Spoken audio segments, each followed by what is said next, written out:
Orang dengan tipe kepribadian INFJ sering kali menyimpan kemarahan mereka di dalam hati untuk waktu yang sangat lama sebelum akhirnya meledak dengan kuat. Ini bukan sekadar sifat biasa, melainkan pola yang muncul dari cara mereka memproses emosi dan berinteraksi dengan dunia di sekitarnya. Biasanya tipe kepribadian ini cenderung menahan amarahnya karena prioritas utama mereka adalah menjaga keseimbangan dan hubungan baik dengan orang lain, sehingga mereka lebih memilih untuk diam dan merenung daripada langsung meluapkan perasaan negatif yang ia miliki. Proses ini dimulai dari pengamatan yang dalam terhadap situasi yang memicu ketidakpuasan, di mana mereka secara internal menganalisis alasan di baliknya, mencari pola, dan mempertimbangkan dampak jangka panjang jika amarah itu dikeluarkan terlalu cepat. Kemarahan yang tersembunyi ini terbentuk secara bertahap, seperti akumulasi tekanan yang tidak terlihat dari luar. Mereka seringkali merasionalisasi perasaan itu sendiri, mencoba memahami sudut pandang orang lain, dan bahkan membenarkan perilaku yang menyakiti mereka untuk menghindari konflik terbuka. Namun, hal ini justru membuat amarah tersebut semakin dalam dan kompleks karena tidak ada saluran langsung untuk melepaskannya. Sehingga, lama-kelamaan, penumpukan ini mencapai titik kritis di mana batas kesabaran mereka habis. Dan ledakan terjadi tiba-tiba secara intens. Ledakan ini biasanya bukan amarah biasa yang cepat mereda, melainkan bentuk pembebasan yang mendalam, di mana mereka memutuskan untuk menarik diri sepenuhnya, atau mengungkapkan ketidakpuasannya dengan cara yang tegas dan permanen, dan seringkali tanpa kemungkinan untuk kembali seperti semula lagi. Dari sudut pandang yang lebih dalam, pola ini mencerminkan konflik internal antara keinginan untuk empati yang tinggi dan kebutuhan akan keadilan pribadi. Mereka yang seperti ini memiliki kemampuan untuk melihat masalah secara holistik yang membuatnya enggan untuk bereaksi secara impulsif, namun itu justru memperkuat rasa frustrasinya ketika realitas tidak sesuai dengan nilai-nilai ideal mereka.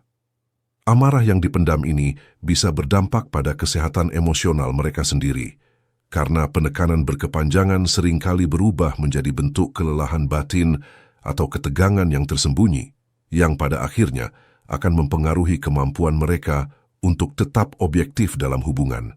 Ledakan yang terjadi bukanlah kegagalan, melainkan mekanisme perlindungan diri yang alami, di mana mereka memilih untuk melepaskan beban yang sudah terlalu berat daripada terus-menerus menanggungnya.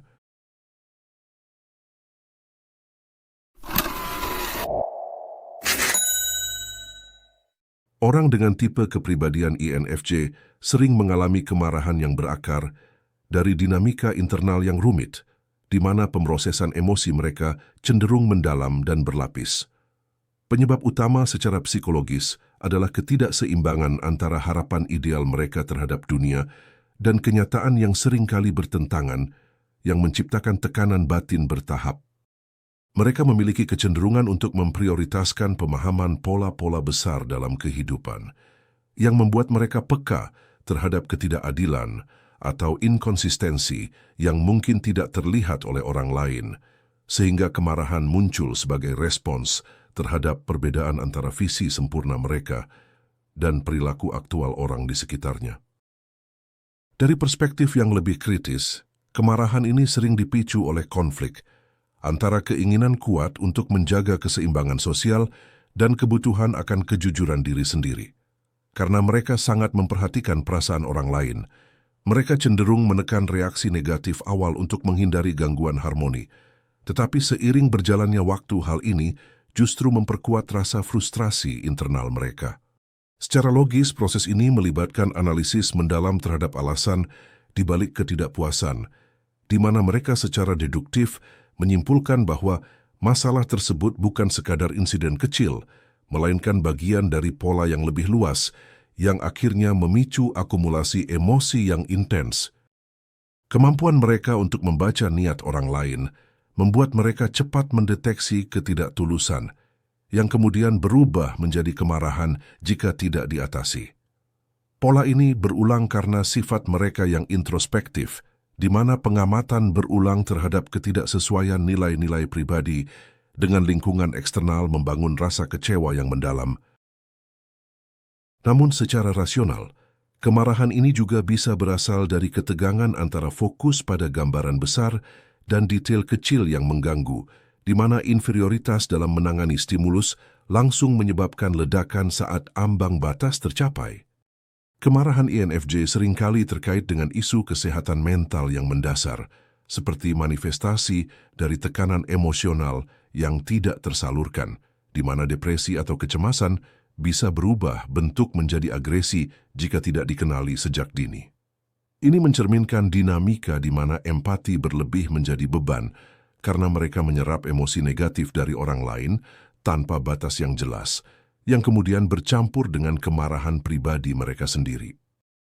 Penyebab ini bukan kelemahan inheren, melainkan hasil dari adaptasi evolusioner yang membuat mereka efektif sebagai pemikir strategis, namun rentan terhadap overload emosional ketika lingkungan tidak mendukung. Memahami penyebab psikologis ini memerlukan pendekatan inovatif di luar kerangka kepribadian tradisional, seperti mengintegrasikan elemen neuroscience untuk melihat bagaimana otak mereka memproses konflik emosional secara unik, sehingga bukan hanya mengelola kemarahan, tapi mengubahnya menjadi alat untuk pertumbuhan yang lebih adaptif dan efektif. Sesaat sebelum emosi kemarahan seorang INFJ meledak, pandangan internal mereka dipenuhi oleh proses analisis yang intens dan berlapis. Mereka secara deduktif menilai akumulasi ketidakpuasan yang telah menumpuk dari waktu ke waktu, mencapai titik di mana rasionalisasi tidak lagi mampu menahan tekanan. Mereka melihat situasi bukan sebagai kejadian tunggal, melainkan pola keseluruhan yang bertentangan dengan nilai-nilai inti mereka yang membuat frustrasi terasa seperti beban yang semakin berat dan tak tertahankan. Mereka secara induktif menghubungkan pengalaman masa lalu dengan saat ini, sehingga menciptakan rasa terpojok secara psikologis yang memicu pergeseran dari penahanan ke pembebasan mendadak. Dari sudut pandang yang lebih kritis, pandangan mereka saat itu didominasi oleh konflik antara keinginan untuk mempertahankan kendali diri dan dorongan untuk melindungi integritas pribadi, di mana penekanan berkepanjangan terhadap reaksi negatif awal berubah menjadi gelombang internal yang siap meluap. Secara logis, ini mencakup evaluasi rasional terhadap dampak potensial dari ledakan tersebut. Tapi, pada titik ini, ambang batas kesabaran telah terlampaui, membuat mereka merasakan kemarahan sebagai respons adaptif yang tak terhindarkan terhadap ketidakseimbangan yang dirasakan.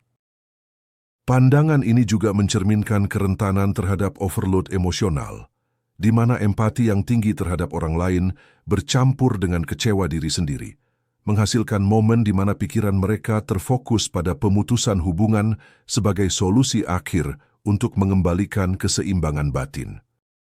Pandangan INFJ pada fase ini melibatkan transisi dari mode introspeksi ke mode protektif, di mana mereka secara lugas menyadari bahwa penahanan lebih lanjut akan merusak kesehatan mental mereka, sehingga ledakan menjadi mekanisme alami untuk melepaskan tekanan yang telah terakumulasi. Ini bukan reaksi impulsif, melainkan hasil dari pemikiran strategis yang gagal menemukan jalan keluar alternatif, di mana rasa terancam atau dimanipulasi mempercepat proses tersebut. Kesimpulannya, pandangan INFJ sesaat sebelum ledakan bukanlah kekacauan acak, melainkan momen inovatif di mana otak mereka secara unik mengintegrasikan logika dan emosi untuk menciptakan perubahan radikal yang jika dimanfaatkan dengan benar, bisa menjadi katalisator untuk pertumbuhan diri yang lebih kuat dan adaptif di luar pola konvensional. Baiklah kalau begitu seperti biasa, terima kasih sudah menyimak sampai sini. Jangan lupa subscribe Jeda Sibuk. Nantikan pembahasan saya selanjutnya. Saya, si ganteng dan tampan Fernando Widono. Sampai jumpa.